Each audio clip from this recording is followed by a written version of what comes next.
Hi there, I'm Athena Parakis, founder of Sage Goddess, and I want to welcome you to the Magic of Astrology for Love. This is our astrology class focusing on how you can use astrology not only to attract love, but also to understand love and how you love.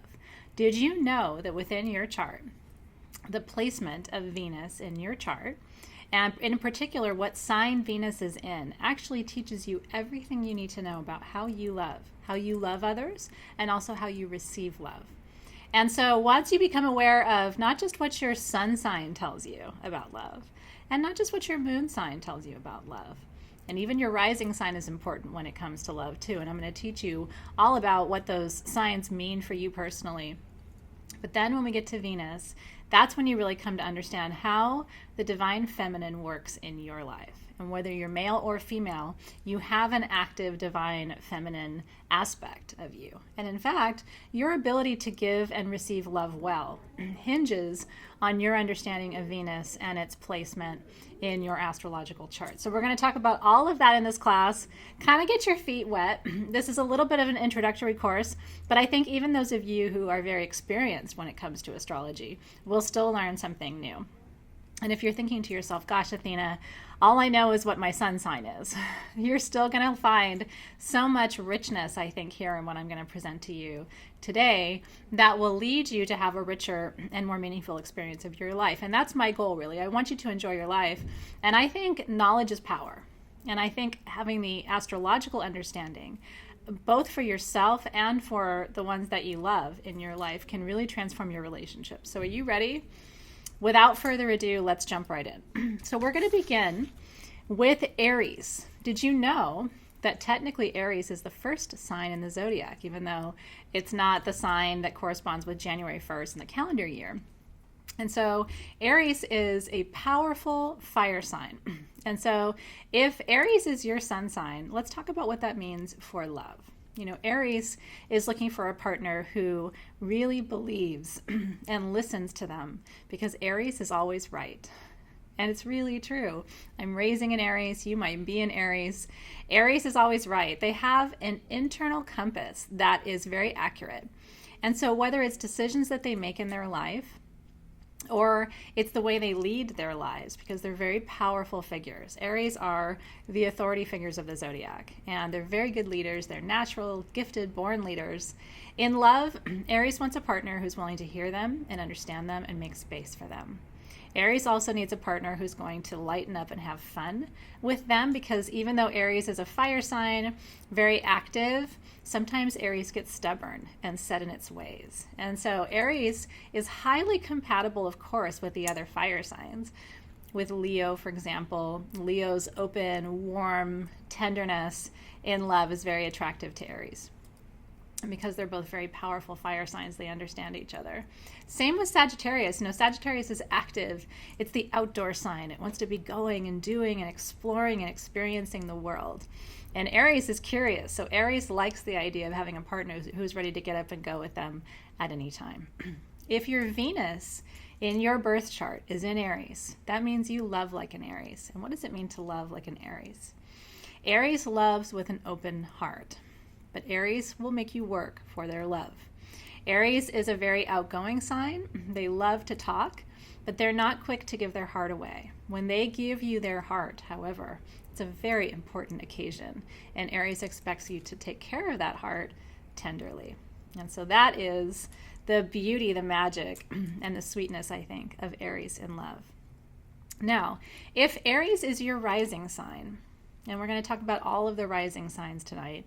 If Aries is your rising sign is your mask. Your rising sign is how you show up in the world. And so Aries shows up as a source of direction, leadership, and inspiration. And so if your rising sign is in Aries, you are someone who, when they make that first impression, because of course the rising sign governs first impressions, Aries' first impression is magnanimous and, like I said, outgoing, effective communicators, very articulate, warm and vivacious, really curious, and also really willing to take risks.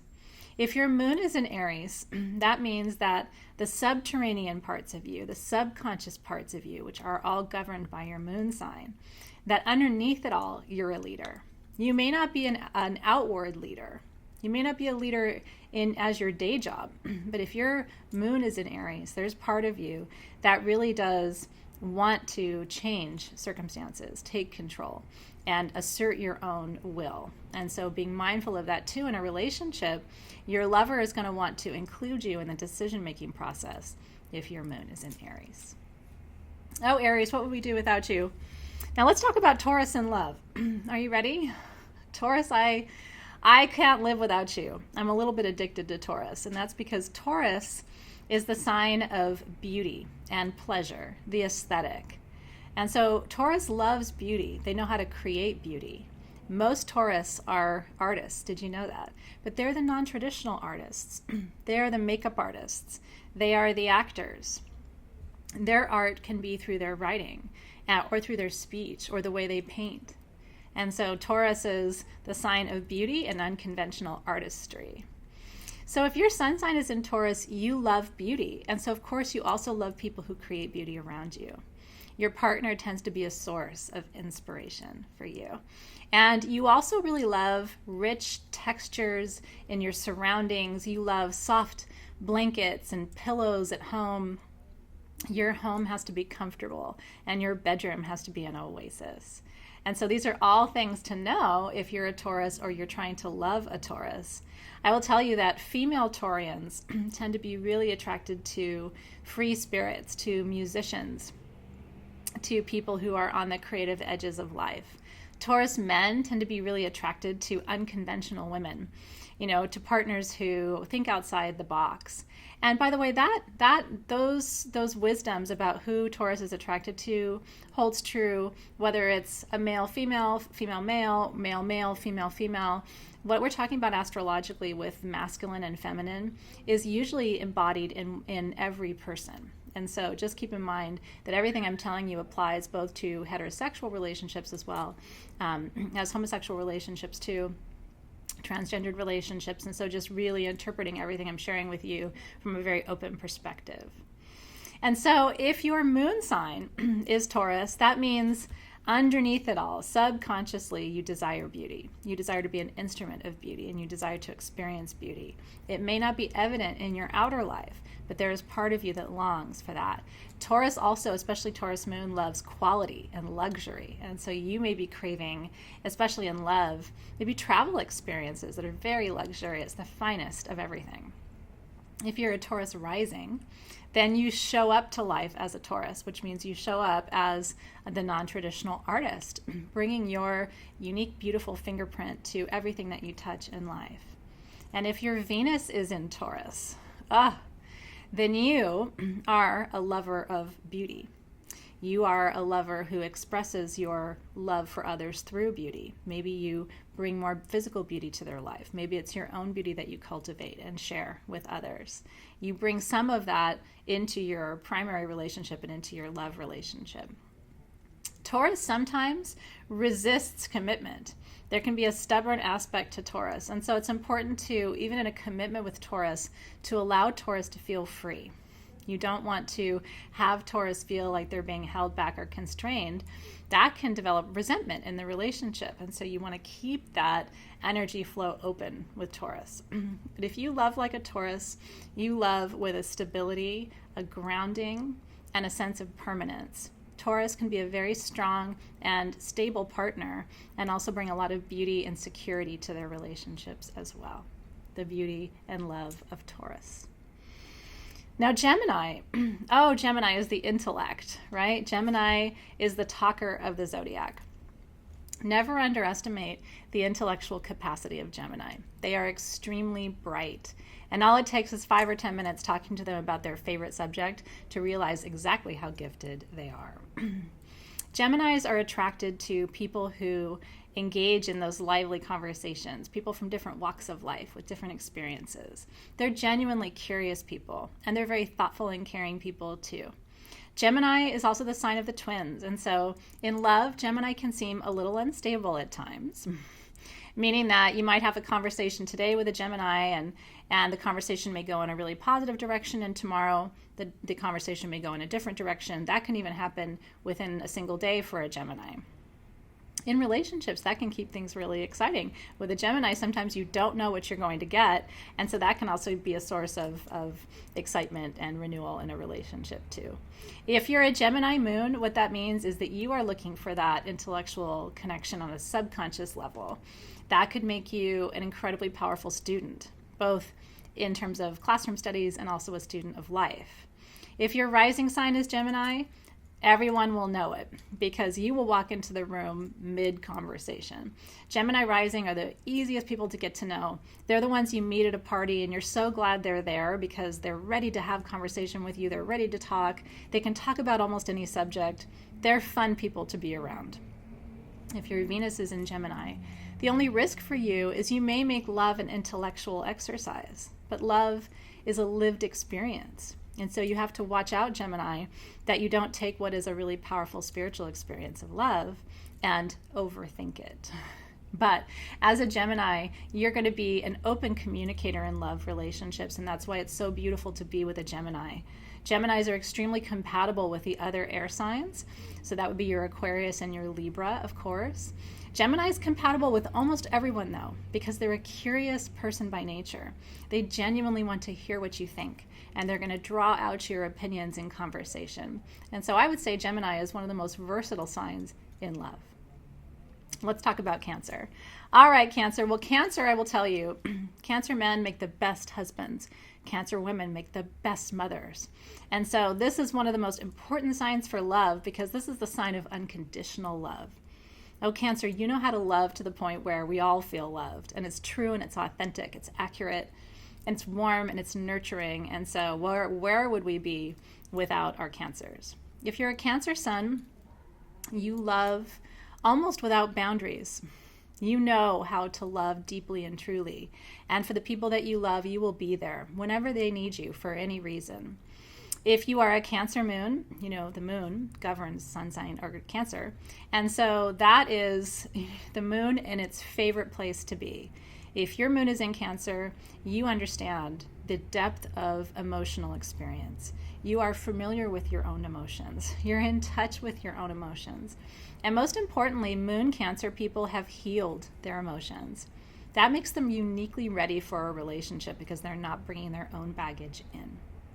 If you're a Cancer rising, you are one of those people that when we first meet you, it's almost as if you've known us forever. It's just so natural and so easy with you, Cancer. But it's almost like you can see through us and into us. And that early sense of intimacy creates really quick bonds with other people, makes it easy to love you. If your Venus is in Cancer, you're going to want unconditional love. Hold out for it. It is there for you. I truly believe that there is a true love for every Cancer on the planet. But don't rush. Don't settle. Really wait for that unconditional love to come. You'll be so glad you did when it arrives. And that's the beauty of Cancer, is you know how to give that love too. All right, Leo, are you ready to talk about love? Oh, Leo's in love. There's almost nothing more beautiful. We love love. We love making love. We love talking about love. We love thinking about love. We love expressing love. And so Leos are uniquely primed for love. We're very passionate people. And we're also very loyal and committed.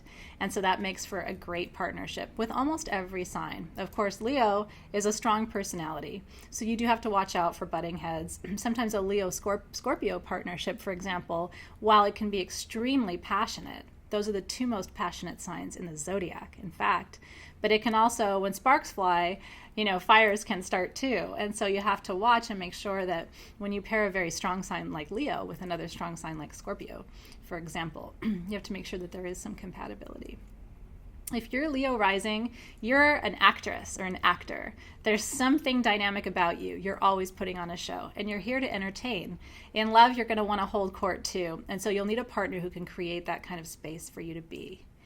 If you are Leo moon or Leo rising, you show up fully as Leo in your life. And so it's immediately clear how much passion you have and how big your heart is and how vast your generosity can be. You have to resist the temptation to give too much in love. You have to also accept and realize that there has to be an exchange. Are you receiving as much as you give? If your Venus is in Leo, it means you love like a Leo, which means you love proudly, you love strongly, and you love forever. If you have gotten a Leo to fall in love with you, you have found a queen for your castle. And so make sure that you treat your Leo kindly and generously in return, constantly recognizing that while they want to be the generous one, they also have to be able to receive. And if they feel that they can receive from you, they will be yours for life. All right, Virgo, you love too. You're just a little more shy about it. Let's talk about Virgo in love. Now, Virgo is the sign of service. Did you know that? Of course, it's represented by the Virgin. And there is something virginal about Virgo. Virgo is a pure sign, but it's also a passionate sign. A lot of that passion is under the surface. So a Virgo in love is going to show you love through acts of service. Virgo loves you by filling up your gas tank for you without you having to ask, or by making sure that all the bills are paid on time, or that the kids get off to school on time in the morning. Virgo shows love and affection for you by making sure that all of your basic needs are met and attended to carefully. And so, Virgo, you need to make sure that your partner appreciates how you love. It can be taken for granted at times, which can be quite hurtful to Virgo, especially if Virgo's moon is in a water placement. And so that's sun sign Virgo in love. A Virgo moon means under the surface, you've got to have structure and organization or you're not going to be happy. And in fact, so much of your focus is on work that you have to find a way to combine love and work in order to make it happen. And so Virgos are one of the few signs that can really handle responsibly an office relationship. I happen to run a company with my husband who's a Virgo, and it works really well because Virgos and Leos too have this really good, strong ability to hold boundaries with each other and be able to cross paths and unify types of work and play in the union of them that other signs can't. If you're Virgo rising, it means you show up to life in service. And so your partner will need to recognize that that's your natural way of being in the world. And not to assume that you're working hard because you feel like you have to. In fact, if you're a Virgo, you feel like you need to. If your Venus is in Virgo, this is one of her natural placements. Venus enjoys being in Virgo because Venus enjoys service. Beauty as a form of service is what Venus represents. And so Virgo in love is going to think of your needs first. It's going to be you first, not the Virgo. And so, making sure that you also return the favor to your Venus in Virgo, making sure that their needs are taken seriously and also met and addressed as well. Libra in love is a beautiful thing because Libra loves freedom. And so Libra knows how to love you without constraining you, without tying you down, without forcing you into a relationship and an agreement that isn't serving you. So Libra loves freely, which makes Libra's love an open gift, one that you can receive safely without expectation of return. And so if your sun sign is in Libra, love for you can look very unconventional. You don't necessarily have to be married to be happy. And in fact, some Libras are polyamorous, meaning that they have multiple partners or relationships at one time. Libra is uniquely prepared for that kind of an arrangement. Most signs can't handle that, especially more of the fixed signs that tend to be more loyal or at least monogamous in their relationships. If you're a Libra rising, that happens to be my placement, you are something of a people pleaser. You really like to create balance, and you show up in a room ready to make it happen. You want people to get along. You want there to be fun and laughter and lots of excitement. And so your Libra rising is ready to show you in love what it's like to think freely and have more fun.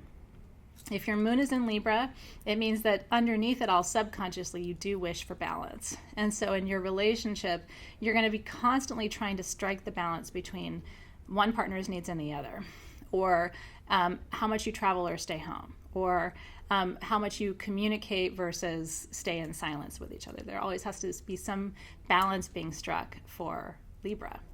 If your Venus is in Libra, you show up to love like a Libra, which means you are always going to breathe the breath of spaciousness into relationships.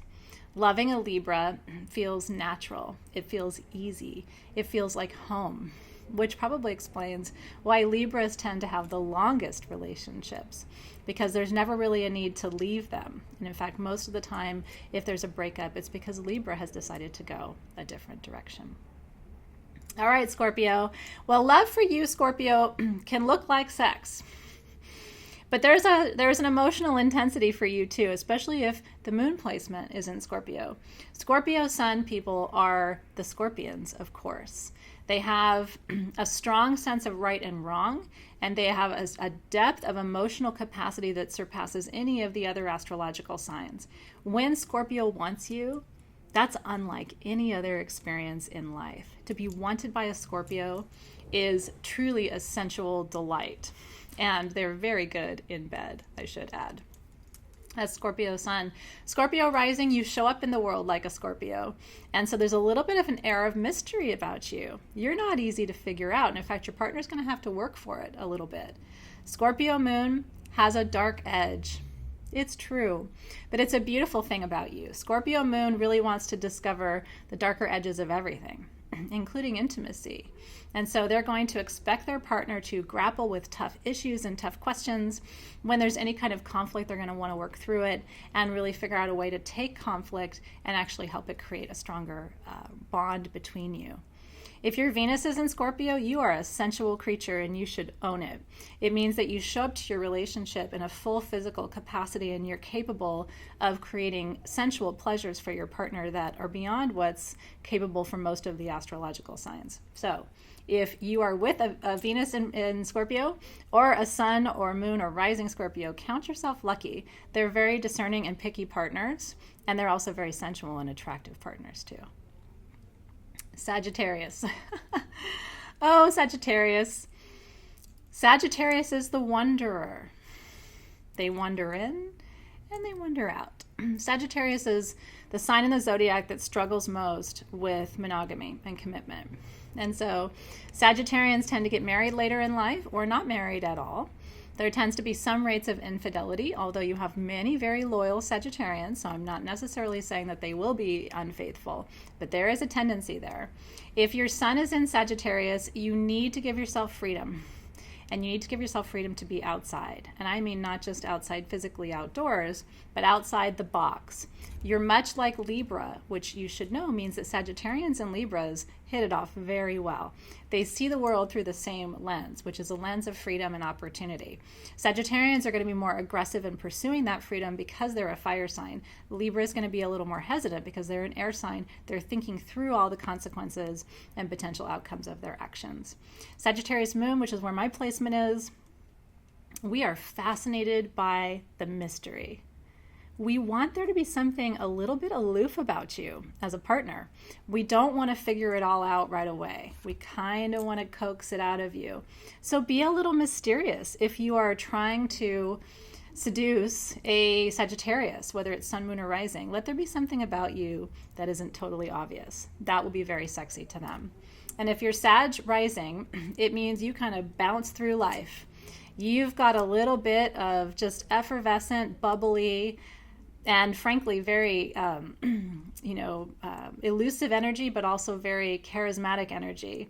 It's very contagious, the enthusiasm that a Sag rising brings to the world. And so use that as your gift and use that in relationship. And if you're with a Sag rising, you already know what I'm talking about. It's probably half the reason you're with them in the first place is that first impression they made on you probably changed your life. If your Venus is in Sag, you're going to want to move in and out of relationships, find a way to create stability, and learn to love it. If you perceive your relationship as a source of constraint, you're going to want to escape it. And that is true for all Venus and Sagittarius. And so if you have Venus in Sag and you want to be loyal in your relationship, reorient yourself to what it means to be committed. Maybe it doesn't have to feel so constraining after all. Capricorns love too. And in fact, Capricorn love is what we call agape. It is love for all of humanity. There's a part of Capricorn that really does believe that every other person on this planet is their brother and sister. And that's the beauty of Capricorn love.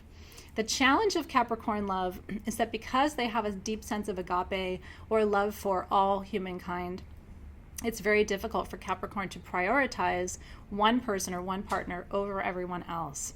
That can lead certain types of signs, like the fire signs, to not feel as special as they would like to. And that can cause conflict in a relationship. So Capricorns, you love everyone, but sometimes it's hard for you to love one person more than another. And it goes to your sense of fairness at your core. If you're a Capricorn rising, you show up to the world in a really serious way because you're here to achieve. And everybody knows it.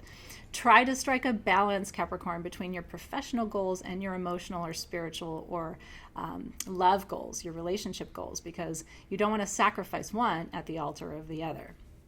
If you're a Capricorn moon, subconsciously, you're worried that you're not going to achieve enough success in this lifetime. Try to let that fear go. It can actually really cause challenges in your relationship.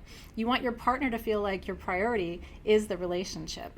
And while you can balance your achievement goals with your relationship goals, try to make sure that love gets enough of your attention. If your Venus is in Capricorn, one of the ways that you love is by supporting the people around you in achieving their goals. You are going to make sure that your partner achieves his or her goals, that your children have everything they need to achieve their goals.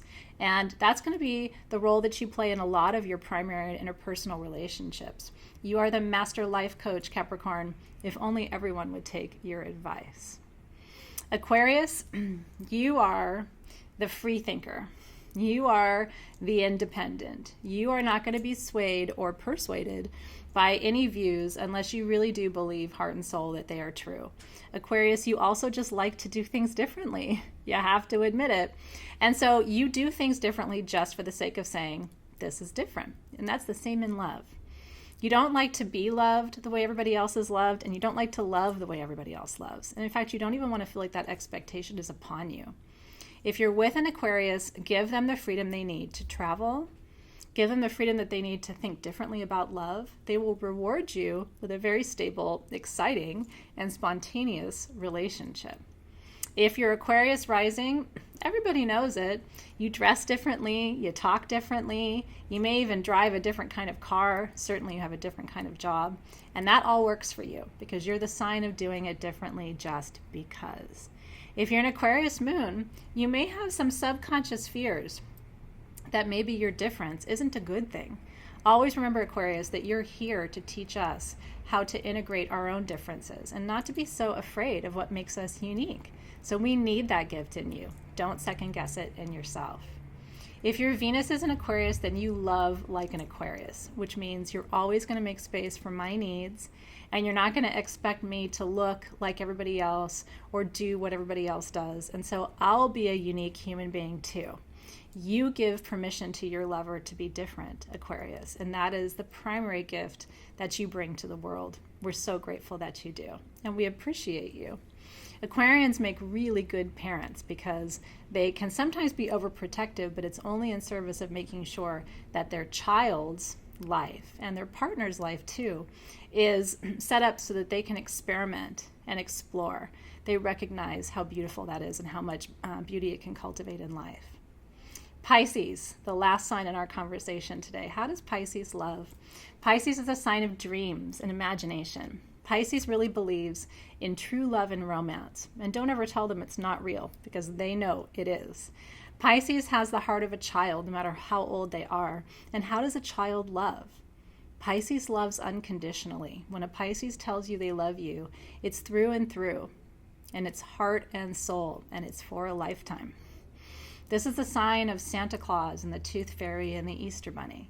This is the sign of the fairy realms and all that you cannot see with your eyes and yet brings so much magic to life. In partnership, Pisces is dreamy. They're usually quite beautiful, and they will transport you just by being with you to a watery paradise.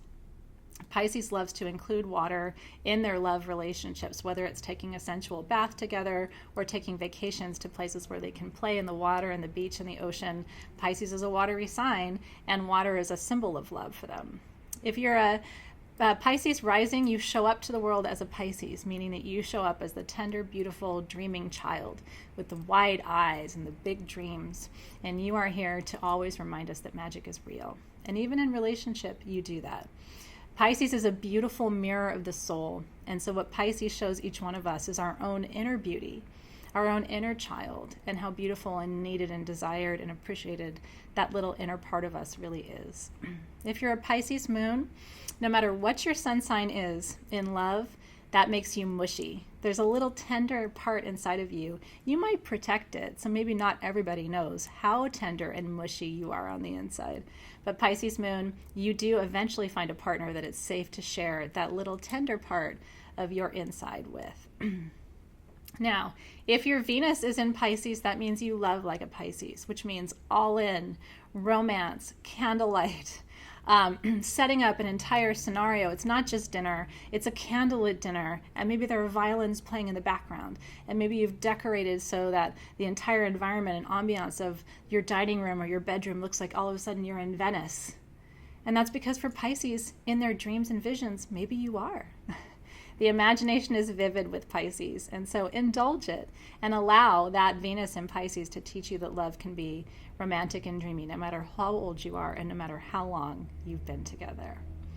You know, love is different depending on what sign you're in, your sun, moon, or your rising. Again, your sun sign is really who you are. Your rising sign is how you step into a room or first impression. And your moon sign is your deep subconscious, the desires that are under the surface for you. And then, of course, Venus, depending on what sign Venus is in your chart, tells you how you love, how you enter into love relationships, and what it takes to keep you really engaged in love. And remember that the fire signs are always going to be really compatible with each other, meaning Aries, Leo, Sagittarius, they're always going to be good bets for each other. But guess what? Most of the time they're attracted to the other signs.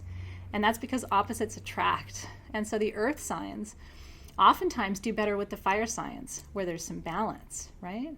Polarity. The air signs a lot of times do better with water signs. There's some balance, there's some polarity. And so think about complementarity and finding someone to balance some of the traits that you have in finding a partner or a love interest in your life. I hope today's session has really helped to enrich you, help to expand your understanding of astrology, and in particular help you explore and understand the relationship between the signs and your experience of love. It's been a pleasure to be with you today. You can always head to sagegoddess.com to learn much more. I'll look forward to seeing you again soon, either in an upcoming class or one of our rituals. Be well and blessed, everybody. I hope you enjoyed our class together. See you soon.